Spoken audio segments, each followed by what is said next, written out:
Hello बच्चों, let's see this question है two planets at mean distances d1 and d2 from the sun and their frequencies are n1 and n2 respectively then. तो बच्चों यहाँ पे आपको पता है कि third law of planetary motion क्या होता है आपका। This is T square is equal to constant value और this is R cube. T square proportional R cube होता है। मैं इस तरह से लिख देता हूँ। तो इसे कैसे लिखा जा सकता है, T1/T2 इज इक्वल टू जाएगा दिस इज R1/R2 की पावर हो जाएगा बच्चों 3/2। ठीक है, third law of planetary motion, this is law of period. अब बच्चों यहाँ पे आपको फ्रीक्वेंसी के बारे में बोल रहा हूँ, और ये टाइम पीरियड है। तो टाइम पीरियड रिलेशन होता है फ्रीक्वेंसी एंड टाइम पीरियड में है। तो रिलेशन क्या होता है बच्चों, टी इज इक्वल टू होता है time period is equal to 1/फ्रीक्वेंसी। Time period is equal to the 1/फ्रीक्वेंसी।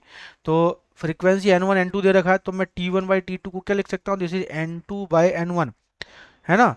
तो T1 इज इक्वल टू 1/, क्योंकि इनवर्सली प्रोपोर्शनल है, और ये हो जाएगा R1।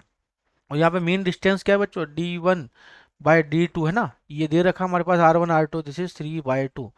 तो मैं बच्चों इसको कैसे लिख सकता हूँ, तो इसे लिखा जा सकता है ये N2 का स्क्वायर अपॉन N1 का square is equal to D1 की पावर 3 अपॉन D2 की पावर 3। तो कोई मैच कर रहा है क्या? तो इस तरह से नहीं आ रहा। चलो, तो ये हो जाएगा जैसे N2 का स्क्वायर जैसे D2 का क्यूब, N1 का स्क्वायर D1 का क्यूब। तो ऐसा मैच कर रहा है क्या? N2 D2 square 2 3 2 3।